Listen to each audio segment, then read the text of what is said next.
Welcome to Who the Hell Am I? I hope somebody can tell me. This is a refreshingly authentic and unfiltered podcast, at least I think so, where we really delve into the essence of living authentically and rediscovering the simplicity of nourishment and holistic living. My name is Heather. I am a certified holistic health coach, and I love getting to the root of problems, illnesses, mindsets, you name it, because I believe that the answer lies at the root. If we can follow the problem to the root, we will find the answer there as well. Instead of looking out in all these places around us, looking to the media, to celebrities, to icons, to doctors, to gurus, for seeking our answers out there, we're missing the message, we're missing the point. The answer lies in our core, at the root. And that's what I talk about in this podcast. I invite you to join me on a journey of unraveling, if you will, the complexities of modern health and wellness and mindset, where we liberate ourselves from the clutter of trendy diets, perplexing wellness regimes, and mostly all the societal pressures that dictate our lifestyles. In this podcast, I dare you to challenge the shoulds and the have-tos that have long defined conventional notions of health and identity. Thank you for being here today. I am back for the second episode of Power Couple Spotlight. I have a very special guest with me today, my friend Claribel Corona. Hi, Claribel. Hi, Heather. Thank you for having me. Absolutely. So Claribel's fiance was not able to join us today, but he is still very much a part of the conversation. He is here in spirit. We'll talk not about him, but he will be included. He will be included. Absolutely. So, a little bit about Claribel. She is a certified health and wellness counselor. She is an empowerment and beauty coach. She has her bachelor's in communications and a master's in human services counseling. She's an educator and a professional makeup artist and skin specialist. She's beautiful inside and out, and beauty is what how she serves others, really inside and out too. And when I first met Claribel, it's been a few years now, but I remember us sitting at that coffee shop networking meeting, two visionary entrepreneurs very early on in our businesses, kind of in the what the fuck is going on stage. Yeah, I don't know remember. What we're doing. We were all over the place. And I remember our conversation, like everyone from the networking group left, and we sat there for like at least another hour, 2 hours. I think it was 2 hours. And we kept, it was like a breath of fresh air. It was the conversation I needed to have that day. And for the first time in a long time in, the stages of starting a business, I finally felt like I wasn't alone. Yeah. Like, okay, maybe I'm not crazy. And maybe I am, but if I am, then there's other crazies here with me. And exactly. I don't feel I'm not the only one struggling a little bit. I'm not the only one. We got really very raw with each other that day. It was like, my bank account is here. Yeah. And I am doing this, and this is where it's at. Do you remember that? I do. I remember it like yesterday because I, like you, also felt, also felt the exact same way. Because even though I was diving into these networking meetings, it felt very, I don't want to say superficial, but it was like I was just, like, oh yeah, I'm this, that, and the other, and meeting all these people. But it seemed like everyone had their shit together. And I'm like, dang, why why don't I have a client yet? Or why, I don't do that kind of marketing, or I'm not able to do that, or I can't spend 20 hours on social media. So I was coming from a space where I was like, I must be doing something wrong. Maybe I'm not cut out to do this. And so when you and I met and actually got raw and opened up, I felt I felt like this weight lifted off my shoulder that I do think we're crazy, but that I was not alone as well. I felt validated. Yes, yes. So, Validated in the struggle, yes, yes, but also absolutely. inspired and encouraged. I know I left that going, okay, I know I'm not alone. And it's helpful to know there's other people out there who are even more qualified than me, perhaps, but it wasn't even about qualifications, it was about vision. And when you feel that camaraderie with somebody who shares a vision with you, then it's like, okay, we can build this together. Like, no, we're not in the same business together. We're not building a business together, but we're each building a vision. And when that vision is shared and you're both doing your part towards it with your own individual businesses, in a way, it does bring you together, and it unites you. Absolutely. And here we are now, several years later. A lot has happened and changed for both of us. And we're both at very different places in our businesses now, and in other aspects of our lives too.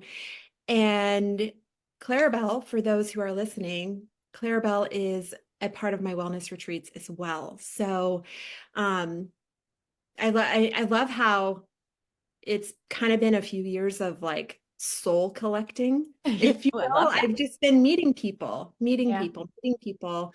aligning, feeling, connected.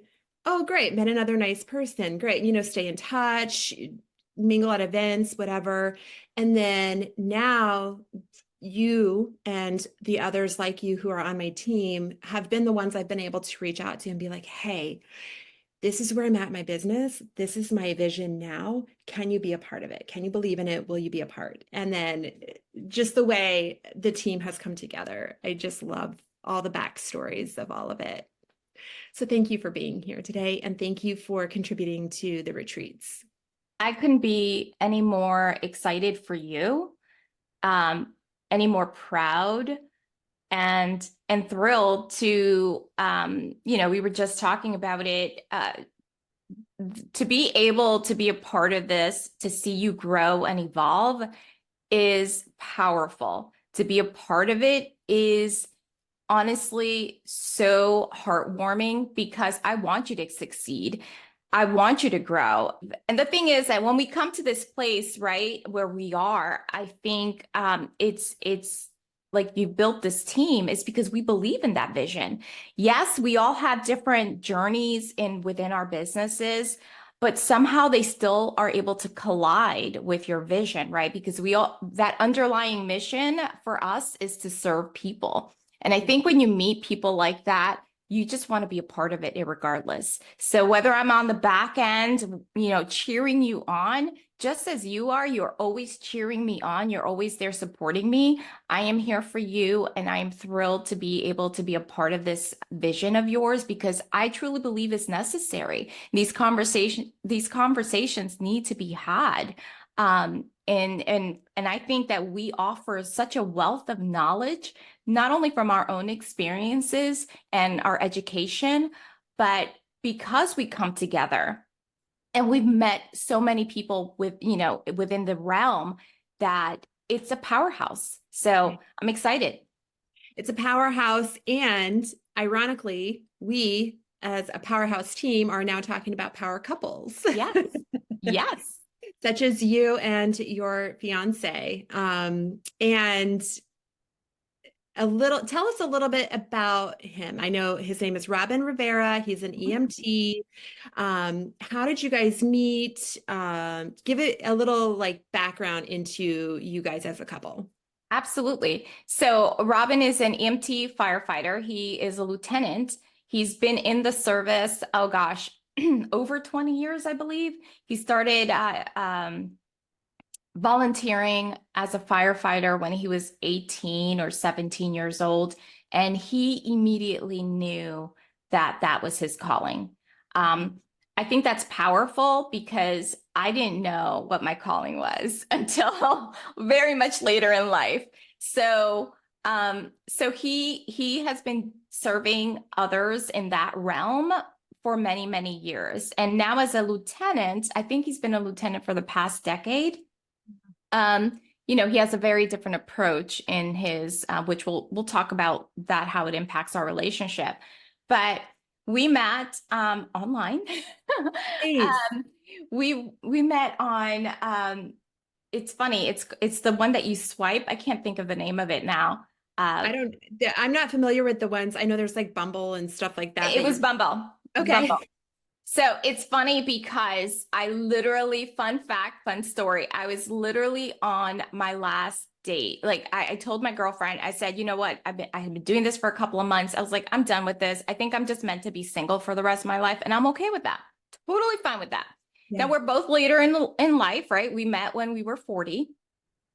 But nonetheless, I had swiped or whatever it is, and we had communicated, and he kept asking me out. But I kept, I don't know if I kept just ignoring him because this is going to be telling of me, and I'm not ashamed to say it. One of the things that I had on my description was you have to be 5'10" and taller because I'm 5'7" and I love heels. So one of his messages was like, well, I'm not 5'10", I'm 5'6". Do you still want to go out with me? And so anyway, so I told my girlfriend, I said, I'm done with this. I don't want to, I'm just done. This is not for me. This is for the birds. And she goes, well, you have this person that you have not met yet. And I was like, she was like, Claribel, are you serious? You're not going to go on a date with him? What if because he's short or shorter. Um, what if he's your next husband?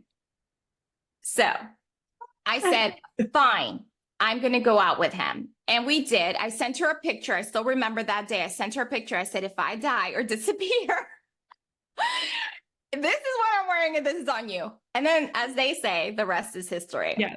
Yeah. So he was my last date on Bumble, and he was the one that I ignored, and he's the one that's still here with me today. And now he proposed in April, and now we're engaged. I So love it's that. been, I think we've been together for 8 years now.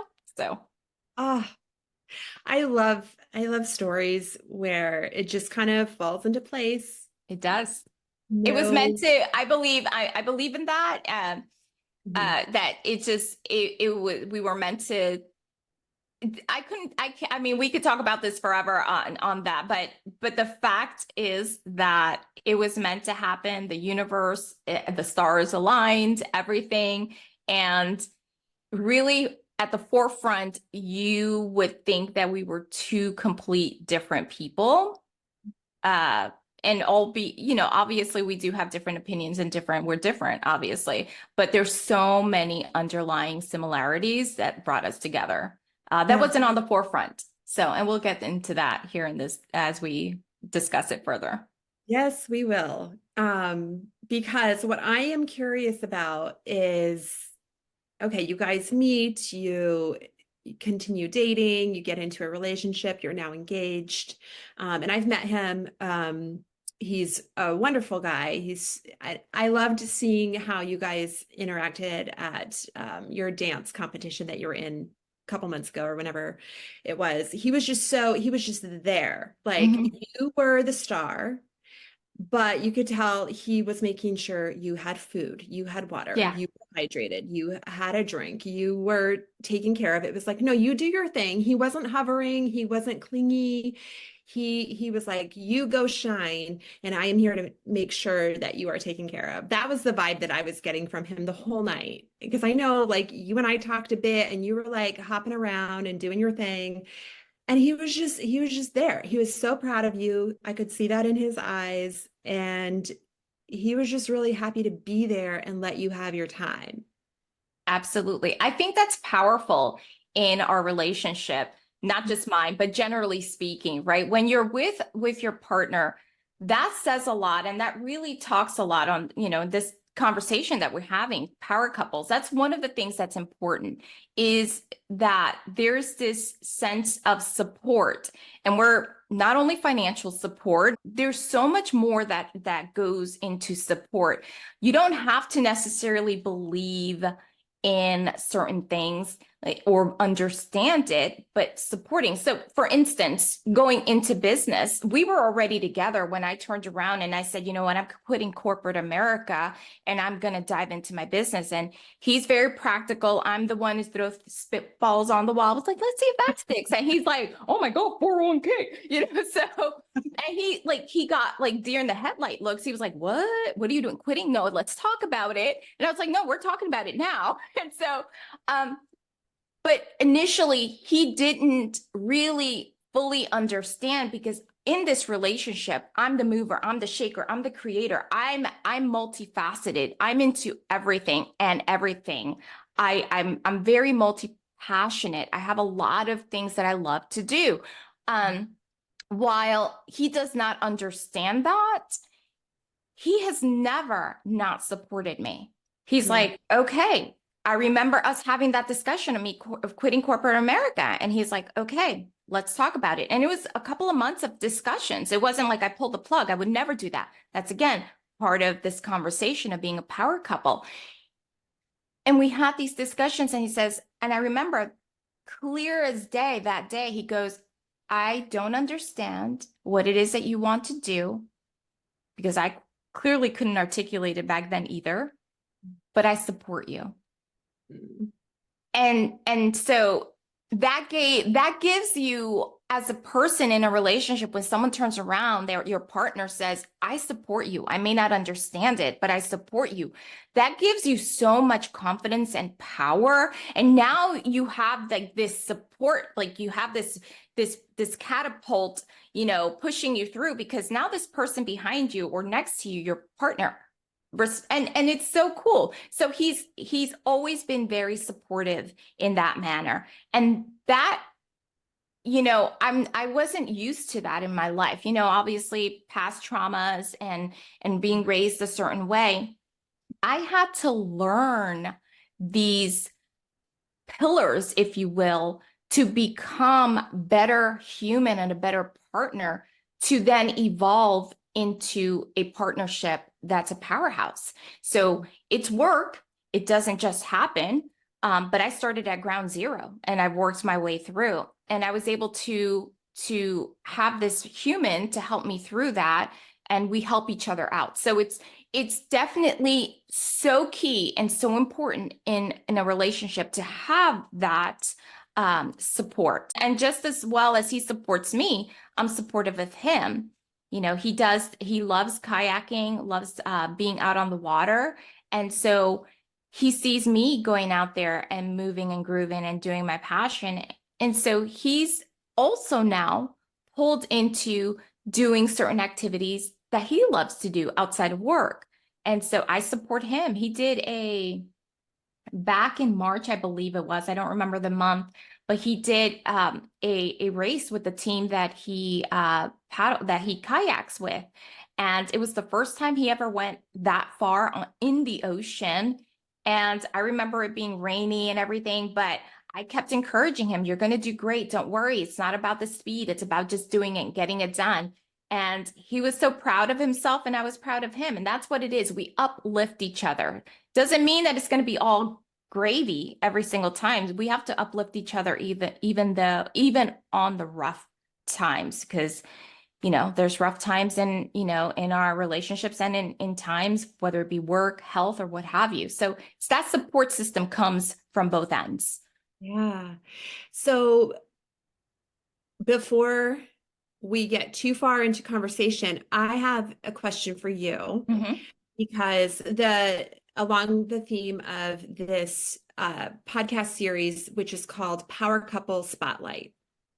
And we're bringing people on this podcast and we're having conversations around their individual relationships, what makes them a power couple. I have my own definition of what is a power couple, which differs from most people's. And that's kind of what I'm diving into with each Mhm. couple or each person that comes on this podcast. So I am curious for you to describe to our listeners what you feel a power couple is, or maybe how that definition maybe has changed for you over time. I think that's a great question. And I'll start off with the second half that you said. It has changed. The thought of powerhouse or a power couple for me has definitely changed. Had you asked me that question 10 years ago, I was in a different place in my life. I would say more 15. Um, Immediately, I'm pretty certain that had you asked me this question 15 years ago, the first thought process for me, and I'm just going to be very transparent, was, oh, money, power, houses, cars, right? More of a leaning on the financial aspect of it. And I think that came from a place for me at that time in scarcity, right? That scarcity mindset and just a lot of different issues with money growing up, and things that I wasn't taught and I had to learn with life and experiences and all that. So, but today, and this is a fun fact, we had a discussion the other day. I told Robin, I was like, hey, I'm jumping on this podcast with Heather. We're having this discussion. And I asked him, I was like, what's your interpretation of a powerhouse? And he said he believes a powerhouse, or a power couple, excuse me, is a couple that are financially stable, that have dreams and goals that are aligned. And, and then he immediately said, like the Obamas, which, yeah, I agree with all that. But with me, I like to add that a power couple is financially stable in whatever realm that is, right? We all have different definitions and we all have different interpretations. I may have $1,000 in the bank and think I'm rich. You might see $1,000 in your bank and you think you're broke, right? So again, so all that is very, very subjective on the person. So, so I think it's more so the understanding of what we want that financial stability to be. So he and I have this understanding of where we want to be in life. So a power couple is yes, financially stable, but also your individuality, what that is. Your passions, your desires. You each have these specific handful of things, maybe one or two, whatever the case may be that you're working on, but somehow that aligns beautifully with the couple's vision. And you have to have a vision. So a power couple to me has a vision, knows, and that may change, but that's where then communication comes into play. So you communicate and you're able to share that evolvement, where you want to go. And okay, we wanted to go here last year, but now let's shift. What about this? Because we're in this stage, Robin and I, we're in midlife. Actually, funny story. Last night we were joking. We're like, wait, we're not in midlife anymore. Unless we make it to 100, we're not in midlife anymore. We're past midlife, right? So in this stage of the game, now that communication is, okay, we wanted to be here. We're here. Where are we going in 5 years, 10 years, when we're 60, 65, right? So, yeah, financially stable, whatever that means for you, communication, a vision, independence of individuality, and then support. I think those are the 5 pillars that I would identify as a power couple. And support is what we just discussed, is being accountable for yourself, but also knowing that I need to step down and now, how may I serve you, honey? What do you need? How do you need me to support you? And it doesn't have to be spoken words. It could just be being there and just knowing. And you get to a place when you do the work on yourself, you cannot get, I think, in my humble opinion, you cannot get to a power couple status without working on you. Because you can't have your partner fix you. You've got to come fixed and you got to continue to fix yourself. So those are my 5 pillars. No, I love that. And that's right in alignment with the message I've been putting out to my audience via social media, via the podcast, via this retreat that the couples retreat that we're doing in September. Because I've been saying that this message is for power couples, but that obviously brings the question of, well, what is a power couple? Because like you, I used to think of a power couple as almost a celebrity status. Like you had to have this much, you had to be very wealthy, you had to have this much in bank account, you had to have these kinds of roles that you filled in life. And so it felt unattainable. Yes. And when I started thinking about the couples that I wanted to target through my couples retreats, it was, I don't want to target the couples that are trying to fix their relationship, the couples that are wondering if they're going to stay together, or if they'll be together a year from now or 6 months from now. I'm not looking to do couples therapy. Correct. There's people for that. Mm-hmm. Looking for those couples that are deeply connected and they value and prioritize continued growth with each other individually. Because, like, to your point, you can't grow together if you aren't growing individually. You have to enter a relationship already valuing your own growth, already practicing and nurturing your own growth. And I don't think it's so much about the stage of growth that you're at when you enter that relationship. It is, I'm here, but I won't stop growing. I won't stop prioritizing that. And then calling in that partner who does their own work, does their own nurturing of their own growth. And then together, you put two really conscious, growing people together, it's only going to become more beautiful. And it's also, it doesn't mean you won't ever clash or that you won't ever have those hard times. But I will speak from my own life experience of the relationships prior that were not so nurturing, Yeah. right?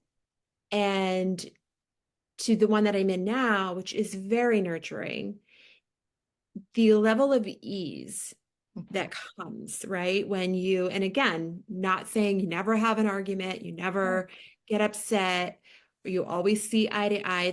That's a lie. That's not true. But there is a level of ease, even in working through those disagreements, when you both enter that relationship from that state of growth. Would you agree? What are your thoughts on that? I absolutely agree 150 million%. And to your point, no, it doesn't mean that, it's rainbows and butterflies every day. We're talking about, we're still two individuals with two different ways of looking at things and ideas and what have you. Absolutely, we have ups and downs and I don't want to say disagreements necessarily, but we come to something, and I'll be honest, absolutely, we do have disagreements, but it's all on the approach, right? And taking a step back, because sometimes, especially, look, I'm Latina, so I'm hot-headed, and so sometimes I'm like, I'm ready to blow, but I have to take responsibility for myself, and I have to take a step back and say, okay, Claribel. And this is part of the communication, right? He knows, and this has been communicated from the very beginning that we met. It's like, look, this is the type of personality I am. If I get upset, I need a few minutes.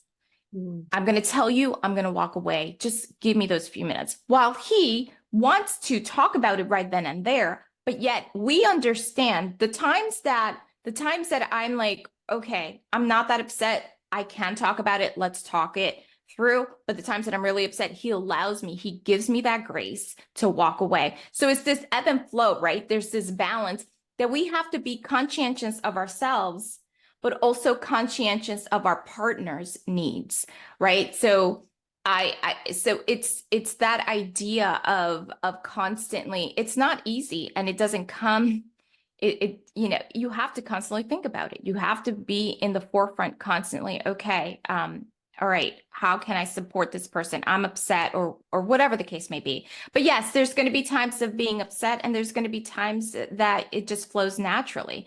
But it's definitely that piece where that you will evolve, but your your personalities, it's not even about personalities. I guess it's more so where you allow each other to evolve and you're still continuing to be that support system. It's not easy. It's definitely not easy. And but I think the more, again, to talk through the same thing that we've talked about, but knowing your place always helps. Working on yourself and knowing that, and how to approach things, I think that helps when you come together. Yeah. And I think part of what helps too in a power couple dynamic, I think we've established what we're talking about when we say power couple, right? Mhm. It's those couples that fit exactly what you're talking about and what you've described. And so when you find yourself in a relationship that is stable and solid and supportive and all the things, I loved how you laid out the pillars. That was a beautiful depiction of a strong couple. And when you're so fortunate to be in that situation where you have your partner who supports you individually, you both are contributing and building your relationship together. And then those conflicts happen, those disagreements, whatever. But part of what makes even those times able to be navigated is that even in that time where maybe you're not seeing eye to eye, your partner still has your best interests at heart, and you still have their best interests at heart. So is everything perfect in that moment? No. But you are still able to look at that person through eyes of love and eyes of gratitude, and seeing their highest self in conjunction with your highest self. And I think it is, and whether it's, okay, we need to talk this through, or I need space, and honoring the ability to honor what your partner might need in that moment, even if it's different from what you are asking for in that moment, right? Right. Finding that way of providing that space with the understanding that you need space right now and I really want to talk, but I'm going to give you that space because I know then later we will be able to talk, and it might not happen this second, but it will be more productive when I honor your needs first. And that is, I think, one of the most beautiful aspects of a power couple, as we are talking about power couples, that again is a component of the growth. Mhm. um, Without that, that's where I think so many couples can fall apart. And if I may, just add on to that, at this stage, when you get to the point of healing a lot of things that, or working on yourself, whatever you want to, you know, uh, uh, put it as. Mhm. But I think you get to a stage in a relationship, or you have to strive to get there, where it's selfless. It's instead of being selfish, right? You have to be selfless. So to allot and allow and honor your partner, whether it's a bad moment, a bad day at work, or what have you, honor them with what they need, Mhm. whether or not you feel like it, is that's when you really open up that compatibility to let this relationship flow into becoming a power couple. If you come from a space where you're me, oh, he had a bad day, or whatever, right? Then there's going to be that imbalance, and you're not. And I think, and I'm not an expert at this at all. I've gone through it. I've been through a divorce. And I think a lot of divorces, especially in regardless of the stage that you're in, whether you're in midlife or what have you, is when you stop being selfless. When you only think about your needs, and I could only come as an example, and I know not everyone is a parent, but I'm a parent. If my child woke up at 3 o'clock in the morning, I didn't think, oh, I gotta get some sleep. I thought of it, but I still got up and I helped my child. Now that might be a complete different extreme, but still, in a relationship, you have to think outside of yourself sometimes. So once you are able to do that, I think you really then could unleash all these different pillars. Yeah, you could have visions together. Yeah, you could have certain goals together. Yeah, you have some great foundations. But if it'll eventually catch up, is what I'm saying. If there is not that selflessness, that you're able to come into this relationship and open, you may be just skating on surface level until you get to that point to really unleash the power of what you're able to do together and independently as a couple when you get to that point. Yeah, you're touching on some interesting points in there that I kind of want to dive into. So, what I hear when you're talking about, if you don't have those pillars, or you have components of them, but you haven't really established that strong foundation, right? So if you put up the walls before you have the foundation, they're not going to stand up for very long, right? Yeah. They're not going to last. So what I liken that to in my mind to the honeymoon phase, as we call it, right? When you're in the honeymoon phase of a relationship, and every relationship, that's a part of it, right? And it's a Absolutely. wonderful place to be. But during that honeymoon phase, that is the time where you have to start having the hard conversations. You don't wait for the honeymoon phase to be over before you start to broach some of the harder, deeper topics. You got to kind of create space and almost intentionally have those conversations because they're not coming up at the beginning necessarily.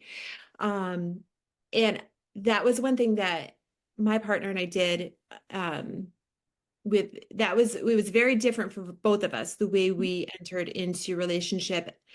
And we were both so vulnerable with that. But I think back to the early stages of our dating life, and so much of our time together in those early days was hours and hours of just talking and talking about, our triggers and our wounds and the healing we had done and the work we were doing and where we were going and just, I don't know, just like all these things, these conversations.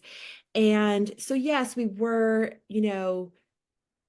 falling in love and super happy to spend time together. And we were having fun too.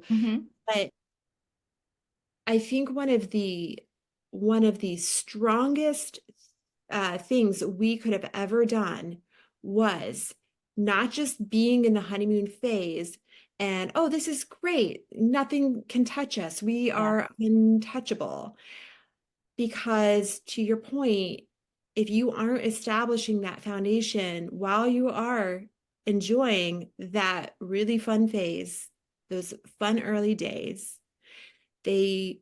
all of that stuff that you're not talking about, that you're not facing, it will come up. Yep. You can't skate over it forever. What are your tips for couples who are maybe they're entering a relationship for the first time, or maybe they're entering their first conscious relationship, as I like to put it? I love that. What are tips that you would give them? Um, depending on the stage of the relationship, it may be tweaked here and there. For somebody starting out in a new relationship, yeah, absolutely enjoy that honeymoon phase. But having hard conversations, irregardless, is not easy. Whether you're trying to have a hard conversation with a best friend, with a sibling, with a mom, with a dad, it's not easy, right? And I can speak very, very clearly on this because I was an avoidant for I would dig. My ex-husband always used to say to me, "You're like a ostrich. You dig your head in the sand." And I think I've mentioned that to you because I just didn't want to talk about the hard things. And then when I would pop my head back on, I was like, dang it, it's still there. And now it's right. So I encourage my son. We have hard conversations. He's only 12, but I want that to be a part of your language. I may not like what you have to say. I may not agree with it. And speaking from a couple's perspective, I may not be able to stay with you because I don't agree with that. Mhm. Right?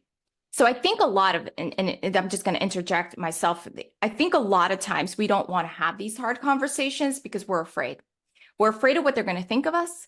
We're afraid of them losing them or them walking away. We're just afraid. Well, whether you're 20, 25, 30, 40, 45, what's the worst that can happen if you tell them, right? Or if you have a conversation, if you say hey, look, I don't want to have kids. The worst thing that could happen is that partner could turn around and be like, oh, well, I do, Mhm. right? And then you accept that and then you move, it's going to take time to heal. But what's the opposite of that? If you don't ever share that, then you get married, you're 5 years into the relationship, and you turn around, yes, and be like, what? Now you've created a monster, and it's far worse now when you could have those 5 years healed from not being in that relationship anymore and then moved on perhaps to a partner that did fully respect that and agreed with it right now and going into midlife and there's a lot of couples that have lived on that surface level that because they have kids and so they're constantly just kids taking care of kids, school, baseball, football, this, that, and the other, and all of a sudden kids are gone and they've never had a real conversation. Yeah, they have great foundations. Yeah, they've had visions. Yeah, they've had a lot of commonalities, but they've never had really hard discussions like, what are we going to do when the kids are gone? Mm-hmm. What do you want to do? Mm-hmm. Right? So the kids are gone and now one person is living in their dream and the other person's feeling stuck. And so there's a mismatch and so instead of having those hard conversations, that person's like, well, we just don't have the same vision anymore. Yeah. Right. That still can be fixed. You still can have those hard conversations. So my tip is have them. Mm. Ask your question. Ask the question to yourself. What if I do ask this hard question? What if I don't? And then really, and it's harder when you're younger, right? Because you think, and this is no offense if we have any young audiences, you think you're invincible when you're 20, 25. You're like, oh, I got this or whatever. You realize that you don't know shit. And you realize that probably around 35. But nonetheless, it's it might be minute or you might feel as minute, but having those hard conversations is not going to be easy. And for my young parents out there, have those conversations with your children. Let them know that it's okay to come to me with these hard questions or hard, difficult emotions or whatever, because you're teaching your child that it's okay to have those conversations because it is. It is. Nowhere, there's not a book. I mean, I like to know if there's a book where it says life is beautiful at all times because it's beautiful. It's all about perspective, but there's going to be hard moments. There's going to be sad moments. There's going to be elated moments. There's going to be difficult in all sense of the word. So that Well, would be my suggestion, is talk about the hard stuff. Learn to talk about it. and when you say talk to your kids, have the hard conversations with your kids too. I love that, because think about, and this is a thought that I had while you were talking, maybe part of the reason those hard conversations are so hard and we steer away from them is because it hasn't been modeled for us in Yeah. a lot of situations. And I can't speak for everyone, you know, but if our parents didn't model those hard conversations, or we didn't see that it was okay to have them, and it's no shame on our parents, Yeah. everyone is always doing the best with what they know, right? Hmm. But I think that the hard conversations, whether it is in a relationship or it's with your kids or it's with friends, it's with your employer, all of that is, we don't talk about how to do it Yeah. necessarily. We don't talk about it being okay to go there. Hmm. A lot of things are taboo. Oh, we don't Hmm. talk about that. Hmm. Why don't we talk about that? First of all, who made that rule? Why do Right. we continue to follow it? What if we shift the narrative and we start teaching our kids not just, well, you got to have the hard conversations, but we start talking to them about how to have the hard Right. conversations. And the best way to do that, to your point, is by having hard conversations with them and letting them know this is uncomfortable. This is maybe a little difficult for me, but it's really important that we talk about this. And then I think we would start to see generations of kids who are more open and honest with their parents, with their Yeah. teachers, with their friends, more confident in their ability to speak up even for Yeah. themselves. And so we could start to, and I've just gotten off on a whole other tangent. I know. That's a whole different This is a conversation. whole different topic, but Yeah. you know, but bringing it back to power couples, and maybe specifically power couples with children, power couples who Mhm. are parents, right? Um, how can you start to craft your children to be able to have those same hard conversations that have now become almost the basis of your relationship with your partner? These are the tools, these are the tips and tricks that you've practiced with your partner that have made you dynamic, Hmm. that have made you leaders in your life, and are continuing to help you grow together and love deeper and see new perspectives and broaden your vision. So if those hard conversations have given you, as a power couple, so much ability and so much expansion, how beneficial could it be if we only taught our children to have that as well? Yeah. It's incredible. It's incredible. And I think that's something that really was embedded into our relationship, Robin and I, early. He doesn't have any children. Um and I, obviously, when he met me, had Elijah, and Elijah was 5, I think, when we met. But he saw that I was having already conversations and communicating with Elijah.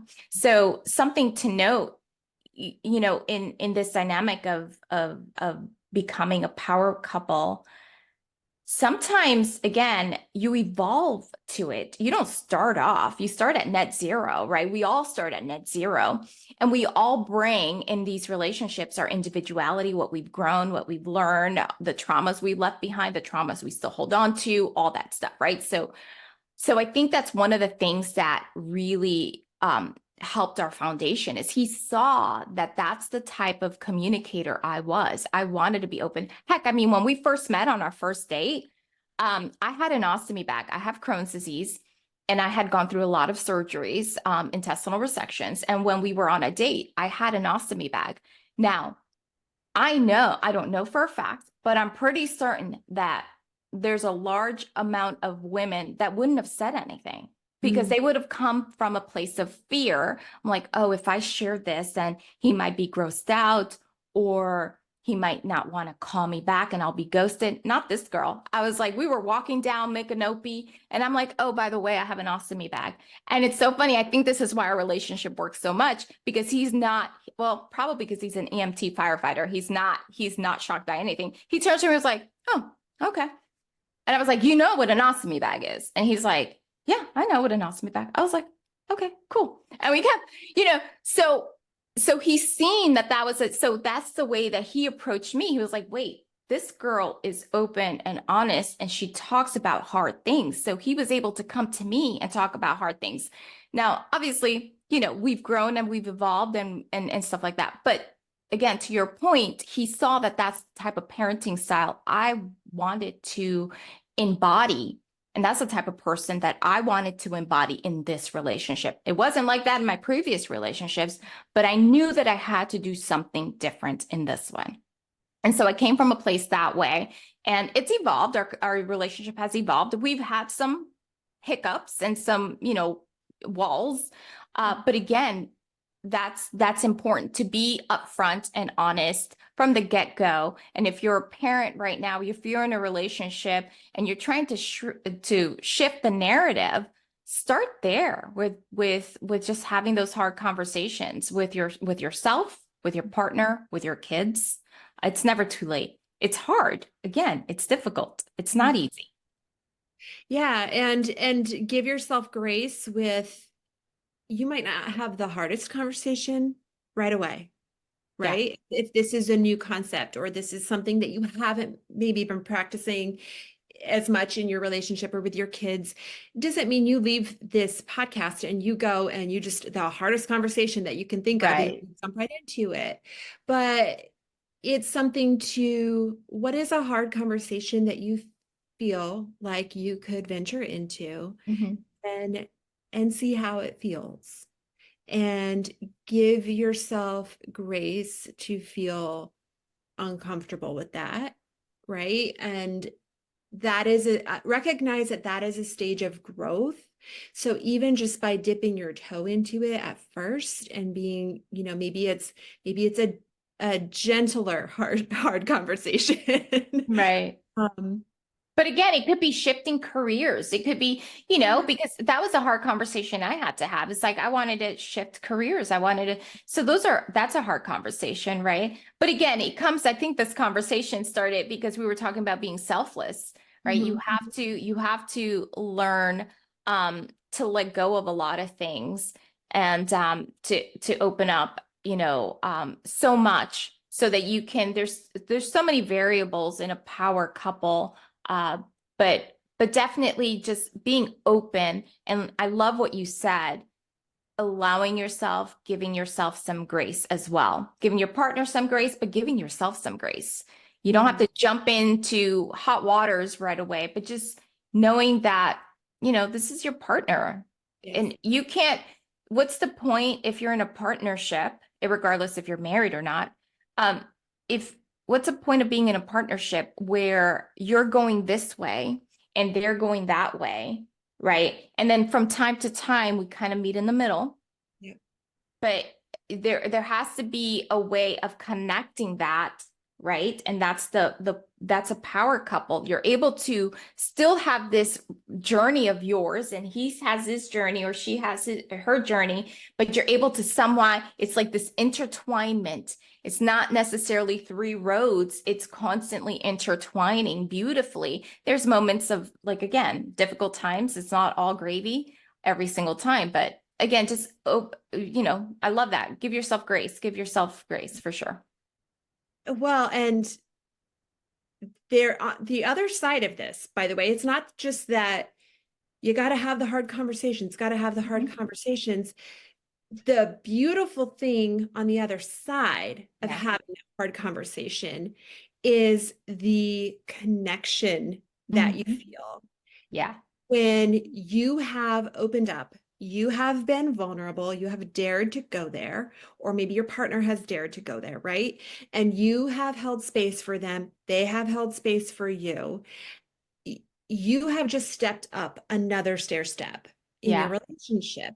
Yeah. And speaking again from personal experience, there is something really special about when you get to the other side of that conversation, you've said the thing, you've had the talk, you have felt heard. Because again, we're talking about power couples who Yeah. they already listen to each other. You already hold space, right? Mhm. We're not talking about learning to do that. You already do that. So you get through that. There's something about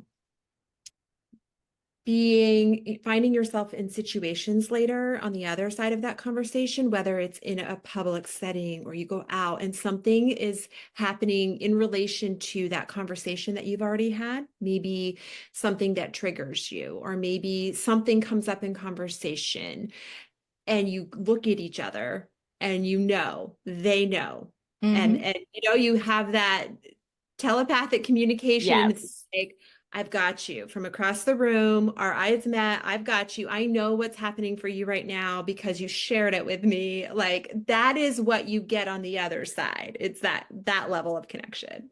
I love that because that brings me to the point, and one of my pillars to go deeper is that emotional, and it's that emotional and physical and intimacy. So it's not only physical, right? That's intimacy. When you get to the point that you can look at each other and just know, right? Because you've had it just really, I think it all just starts with that communication, right? And it's not only just verbal communication, because communication starts with being a good listener, right? So it's not only talking, but it's also knowing when to shut up and listen. So, but I think that what you said is exactly that. When you're able to be in an uncomfortable situation or something, whatever it is, and just you see your partner and you look into each other and you just know immediately, right? So that's the beauty. So, we talk about having the hard conversations and communication and everything, but also those are the moments also to come home and have those positive conversations,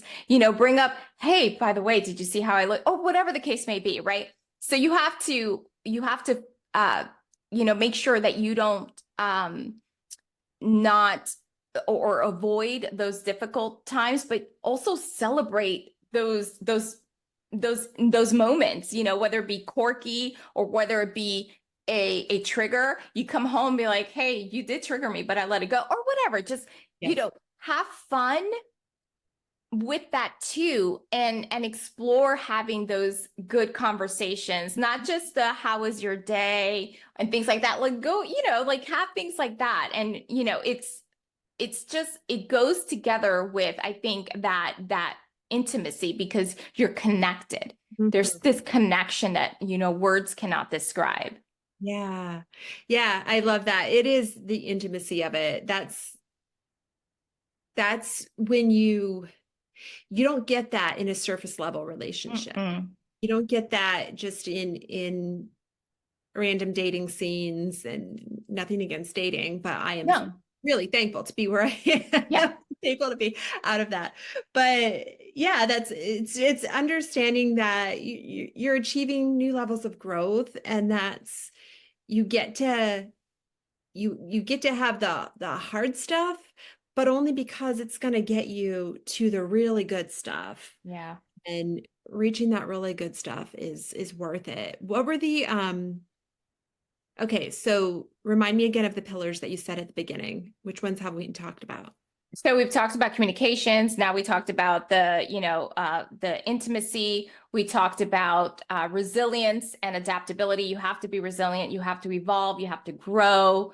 You have to accept each other, shared visions and goals. You have to have some kind of alignment, not only as a couple, but individual. You don't have to understand each other's, but somehow it's just this support, this natural support that just overflows, and eventually it kind of intertwines, irregardless. It's funny because you may say, oh, I'm into XYZ, but like, for instance, with my case, with my vision, I have all these different passions, and I did a dancing competition that you went and supported me.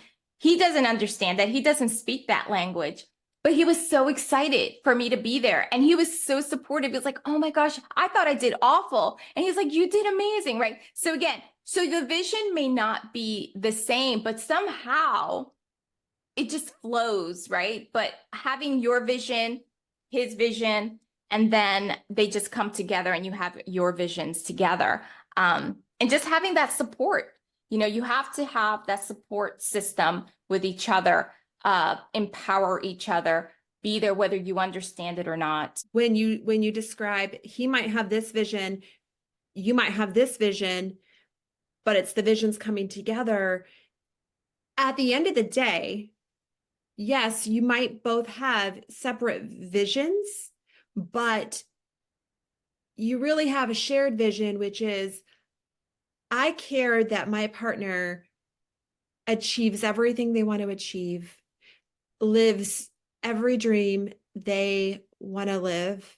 I care that my partner has the life that they've, been working to have.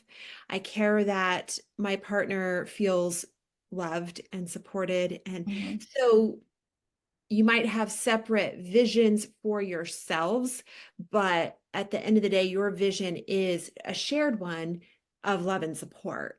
End of Right. story, right? So I think that is what makes those separate visions mergeable. Right. Right. I mean, and it could in fact blend. I mean, it's not to say that a power couple can't have the exact visions for themselves and for them as a family, as a unit. But I always suggest to have your something that's just you, right? Something that's just individual to you. Your partner may not understand it, but will support it, because what happens is you're coming together, and part of this vision, it doesn't just have to be financial. It doesn't have to be, it's where you want to be in 5 years, right? I know in 5 years, I want to be at XYZ with my business, but as a couple, as a unit, where are we going to be in 5 years? Well, we're going to be 55. So and so we come together and we have these discussions a couple of times a year. I love the new year, but I always suggest don't just do new year goals or new year visions. Check in.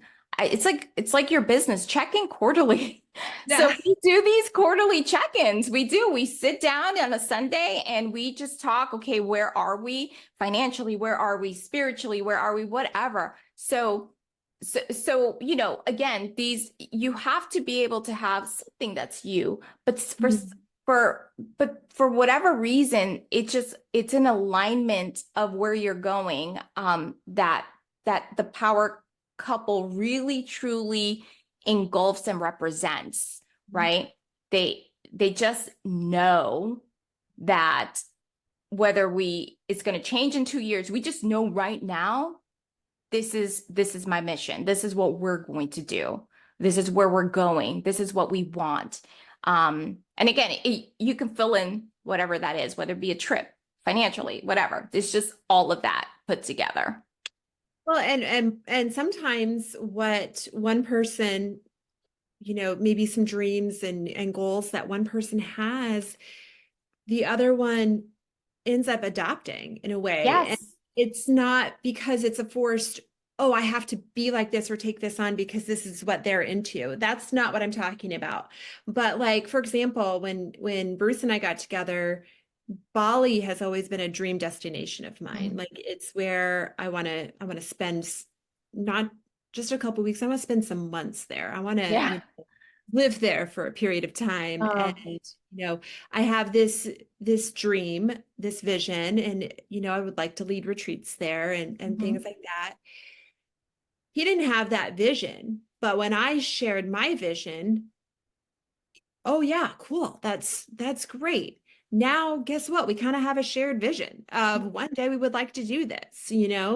And then he has things that, oh yeah, that's cool. I never thought about that, but I would enjoy that.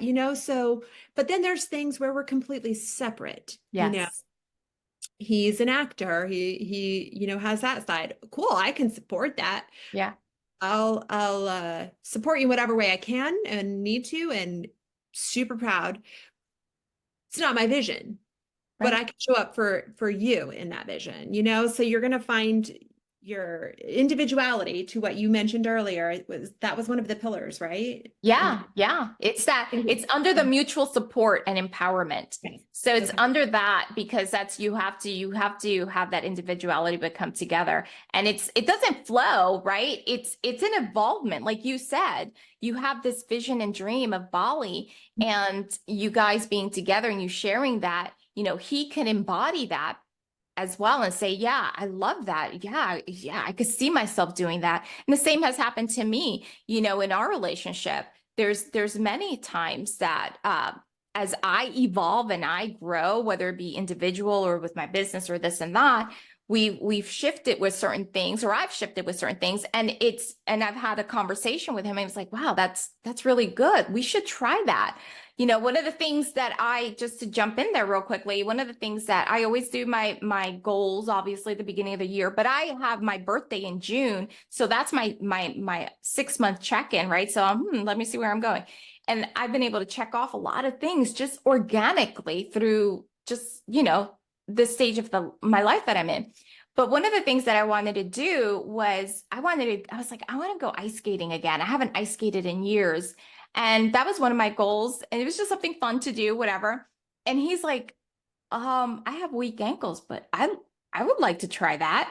And so we did. We went to the ice rink here in Jacksonville. It was just a lot of fun, right? Yeah. So, but I know that's something very small, but it can be that small as well.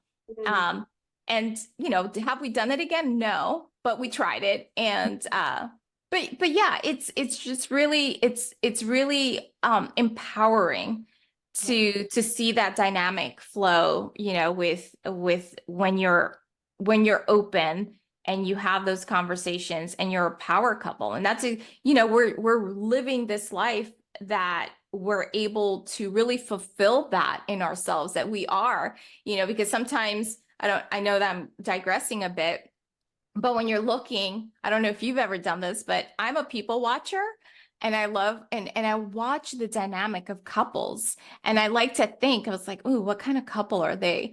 And I kind of wonder, when people look at us because we're so quirky, we have this really unique I think relationship where we just laugh at each other and we banter on each other, but we're adoring as well.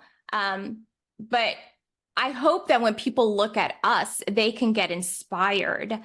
that you're able to get to that level, but it requires work, right? So I like looking at other couples and just observing and, Mhm. and being able, because it doesn't matter where you are in your relationship, you can work to those goals, as long as you work on yourself and you work on these pillars. I heard it said once, I think it was a line from a movie, but it has always stuck with me. And it, I don't remember the exact words that were used, but it was basically the essence of a relationship is someone being a witness to your life. Mm, And I was like, that really simplifies it. It makes it feel so simple, but yeah, so special, so connected. And like your example of the ice skating, that is one of those like little everyday moments where it's just this little thing that I've been wanting to do, but you have this partner who cares about being a witness to your life. So maybe being a witness to your life right then and there was doing the ice skating with you, and you laugh and you have fun, and yeah, that's now a shared memory that you have. right. But just knowing you've got someone in your corner who is witnessing the little things that maybe no one else gets to witness, but that are the most just special, Yeah. or the big things too. And they celebrate with you and they're sad with you, and Hmm. they see all the highs and all the lows, but that person who is your witness, your special witness. Yeah. That's beautiful. I love that. I love that. Yeah. That is, oh, I'm a visual person, so I could visualize that. So that's definitely endearing. But it's true. It's to your point, it's having somebody in your corner um, who genuinely just it's more than just our roles, right? Because as a man wants to take care of you and a woman wants to nurture, right? I think Rosalind and her husband discussed this in the last episode. But I think a power couple, you're naturally geared to do both. So, and I think that's in our relationship is true. And I don't know for you if that tends to be true, but I think in our relationship, we're so powerful because there's sometimes that he's the nurturing one, and there's sometimes that, you know, I'm doing something that would be more geared towards that he could do, you know, whatever that may be. He washes dishes, he helps me clean the house, I help, you know, do sometimes, you know, some things outside of the house or what have you.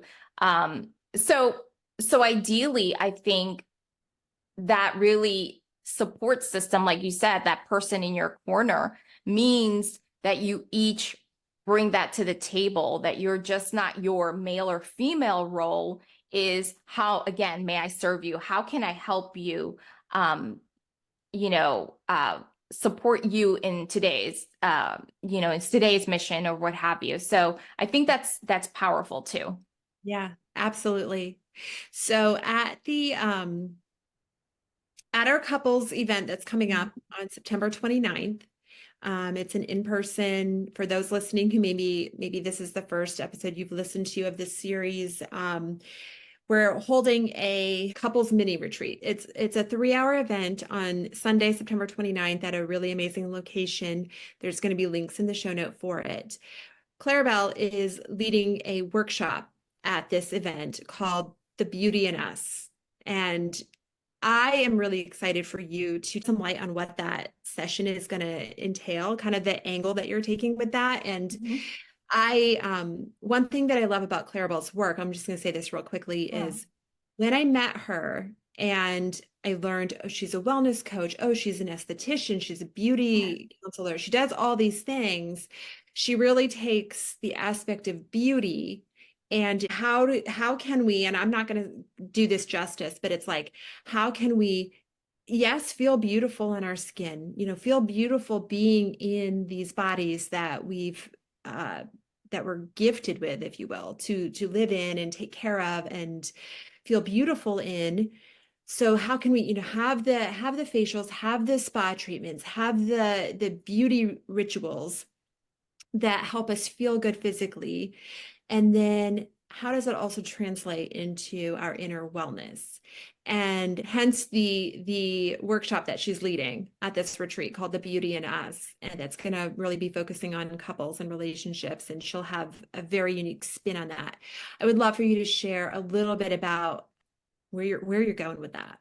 Yes, to your point, as you know, health and wellness is so much, right? It's impacted by what we do emotionally, physically, what we eat, how we move, if we move, the stressors, and the things that we do topically as well. So, and like I said many times throughout this show, and multifaceted, but somehow there's this connection for me that comes naturally that when you do something positive from an outside perspective, let's say today you put on red lipstick and you never put on red lipstick as an example, and you go down the road and you get complimented, wow, you look really good in red lipstick. Well, you got a little pep in your step, and then you make, well, you know what, I'm not going to have those chips for lunch. And then the next thing, you know what, after dinner, I'm going to go for a walk. So there's this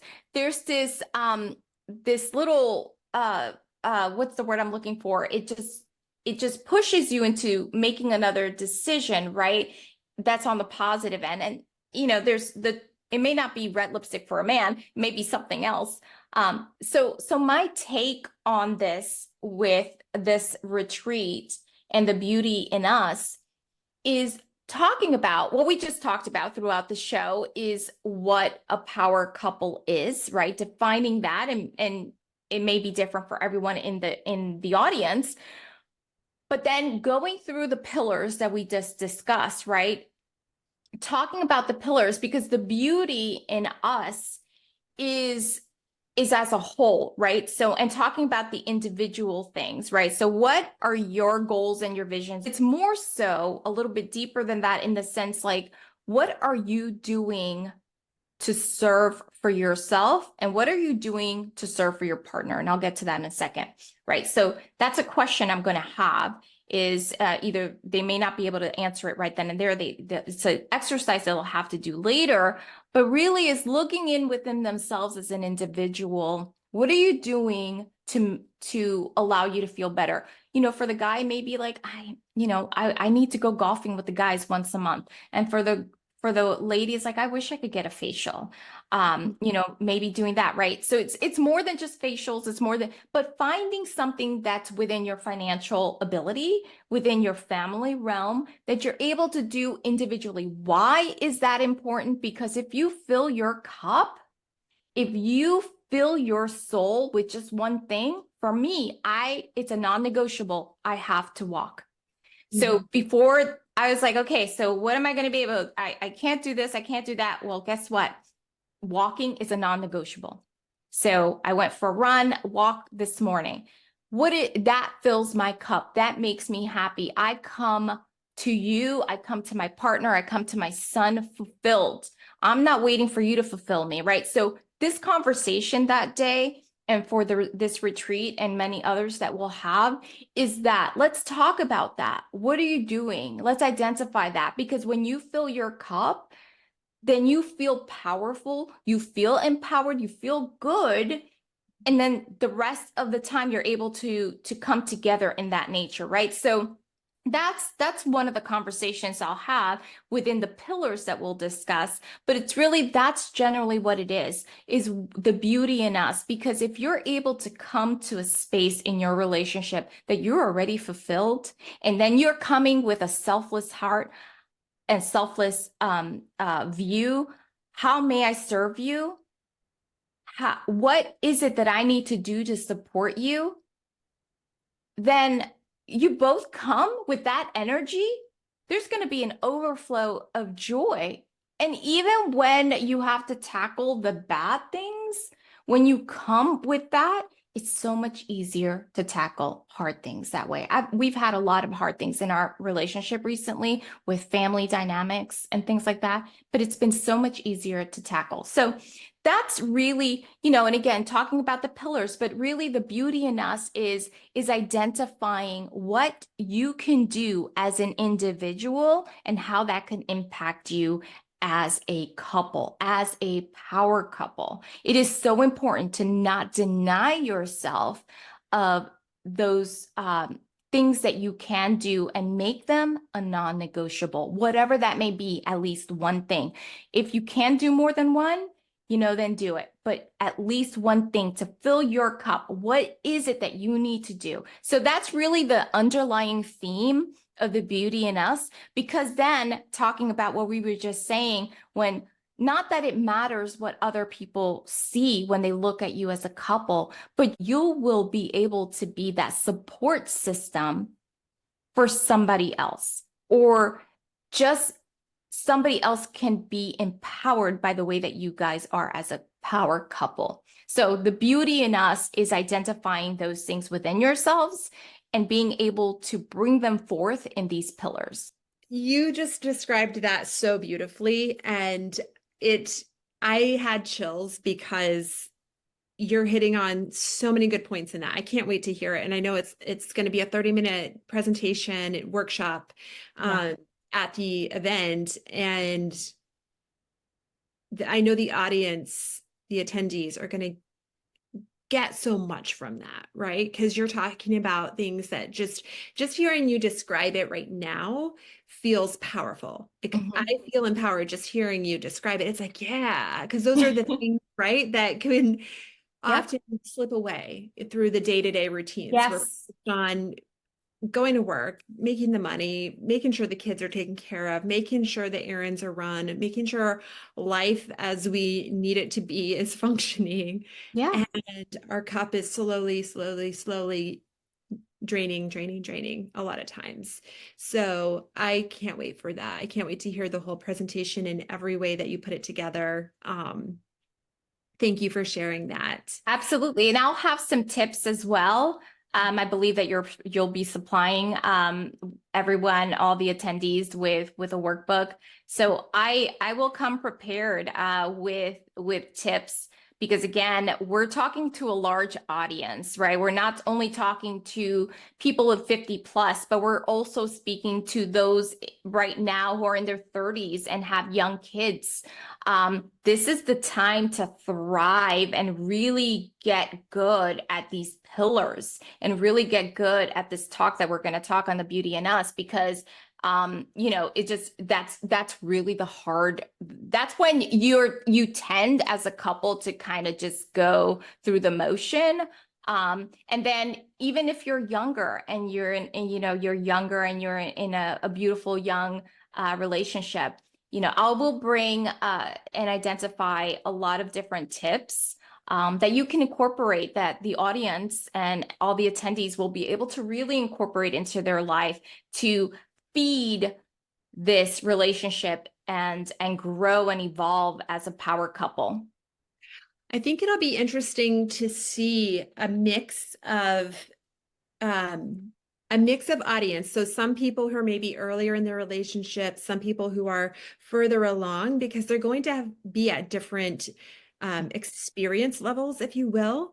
So in a way, it will be interesting to see the younger relationships interacting and maybe learning from some of the older relationships. But for the older ones, the ones who've been in together maybe for years, to maybe be refreshed by Mhm. seeing that young love and not remember when as if it's lost, but maybe reignite for some people, like, yeah, maybe we do life really well together. Maybe because this is something with a power couple, maybe you're doing things really well, you're vibing, you're growing, but don't lose sight of that young love. Like, Yeah. don't let that go. Don't lose sight of the fun and the ease and the just silliness too. Like, that's part of something that is an aspect that is really necessary to keep alive in your relationship. So I hope that we do have a dynamic like of I hope different. so too, because I mean, to interject, one of the things that I say with to my clients is that you can redefine yourself at any point, right? So the same, to touch on what you just said, to reignite that love. Well, the way I look at it is, how about reignite your old love into a new love, right? This is a different stage in your life. So how can you redefine what your love is today with that power love that you had back then, right? So it's reigniting it, but in redefining it to the now, to where you are now. So yeah, It's gonna be powerful. I am I so love it. I love I love it. it. Well, thank you for a fabulous conversation. I knew it would be a good one, and because we always have such good conversations when we Always. when we talk. So, and you have so many wonderful tips and insights. Tell our audience real quick, and I'm going to have all of your links in the show notes. So if you guys want to get in touch with Claribel, check out her site, see what she's about. All of her stuff will be in the show notes. But what's the best way for people to get a hold of you? Yeah, so they can go to my website, which is actually www.claribelcorona.com. And they can send me an email through there. I offer services from wellness to actual in-house services if you're local, especially. And it ranges from where you are in life. If you simply just want a makeover, we can work on that if you want surface level. But if you want to dive deep on redefining where you are right now, then let's have that conversation and you can reach me there. Awesome. And for those who don't know, local means St. Augustine, Florida, Yes. or Jacksonville. So that's where she's located with me. Yay. And for those that might be interested in attending our retreat on the 29th, that link will be in the show notes as well. And you'll get to hear Claribel there with her amazing workshop that she just talked about, The Beauty in Us. What's one final word that you want to leave our listeners with?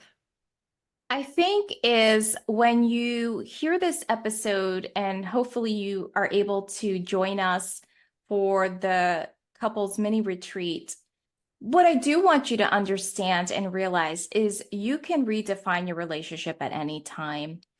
Um, as long as the both of you have that open communication, don't let your own self get in the way, or as I say, your own hiccups. If you feel stuck, if you feel uninspired, just know that you can shift that. So I encourage you to really start today. Start today with any one of these pillars. Start today, whether it is having conversations, whether it's just showing up selfless. How may I serve you? I will say this. I know this is quirky, but I do it to my dog and I do this in my brain all the time. But now I say it out loud because I have a puppy. And I say, okay, I validate you. I validate you. I may not understand you, but I validate you. So I walk around that way, saying that in my head, so that when I approach someone within my relationship or outside, I come already in a positive manner. It's not about changing everything. It's not about changing you per se, but it's taking small little steps. So I encourage you to just empower yourself in this knowledge, and that you can reach levels of beautiful growth in power, in being in a power couple that I'm sure you are, but it takes time and it takes you making small little steps forward. Thank you for sharing that. That was so needed, I'm sure, for a lot of people. So thank you. Until we talk again, which I'm Yes. sure will be sooner than later. Thank you again for being here, for sharing your words of wisdom, and enjoy the rest of your day. Thank you. You too. Bye. Bye.